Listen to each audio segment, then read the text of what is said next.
Hello বন্ধুরা, আসসালামু আলাইকুম। ওয়েলকাম ব্যাক শালার্নিং স্কুল। আজকে আমার ক্লাসের বিষয় হচ্ছে পজিশন অফ ভার্ব। বাক্যে ভার্বের পজিশন সম্পর্কে আলোচনা করব। সো আজকের এই ক্লাসটা খুবই গুরুত্বপূর্ণ। সো চলুন দেখে নেওয়া যাক। আমি এখানে 5টা পজিশন লিখলাম। এই 5টা পজিশনের মাধ্যমে আমরা দেখব কোথায় কোথায় ভার্ব বসে এবং খুব সহজেই আমরা তা আইডেন্টিফাই করতে পারবো। সো চলুন দেখে নেওয়া যাক।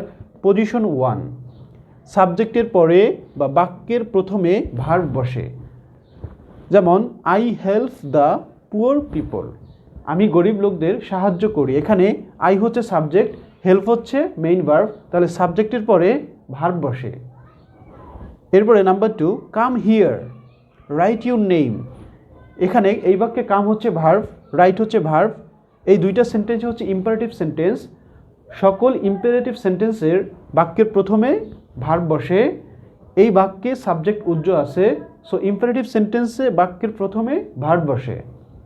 পজিশন 2, মোডাল অক্সিলারি ভার্বের পরে V1 বসে বা ভার্বের বেস ফর্ম বসে।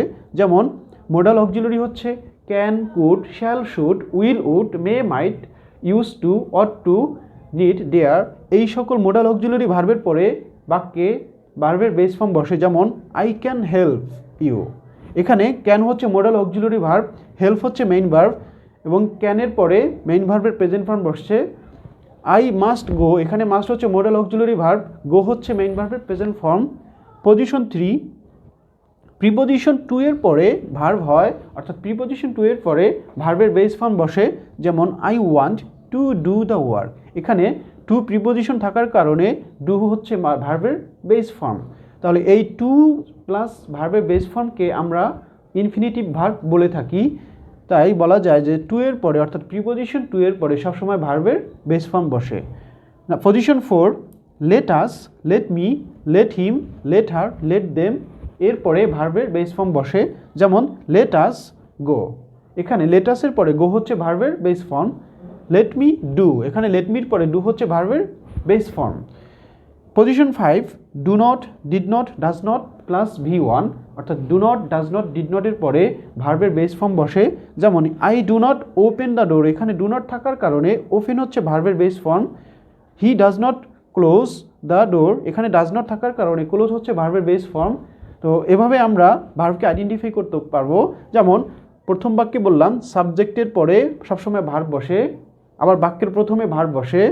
পজিশন 2-এ মোডাল অক্সিলারির পরে, যেমন মোডাল অক্সিলারি ক্যান, মোডাল অক্সিলারির পরে সবসময় ভার্বের বেস ফর্ম বসে। প্রিপোজিশন 2 এর পরে সবসময় ভার্বের বেস ফর্ম বসে। এরপর let me, let us, let me, let him, let her, let দেমের পরে ভার্বের বেস ফর্ম বসে। Do not, did not, does নটের পরে ভার্বের বেস ফর্ম বসে। এই হচ্ছে টোটাল পজিশন অফ ভার্ব। যদি আমার এই ক্লাসটা আপনাদের ভালো লাগে তাহলে অবশ্যই লাইক কমেন্ট করবেন, আর আমার এই ক্লাসটা বেশি বেশি শেয়ার করবেন, তাহলে বেশি বেশি মানুষ দেখতে পাবে এবং মানুষের হেল্প হবে। আর আপনারা সবাই আমার জন্য দোয়া করবেন, আমি যেন এর থেকে ভালো ভালো ক্লাস আপনাদের উপহার দিতে পারি। সো এতক্ষণ আমার সঙ্গে থাকার জন্য আপনাদের সবাইকে ধন্যবাদ। আল্লাহ হাফেজ।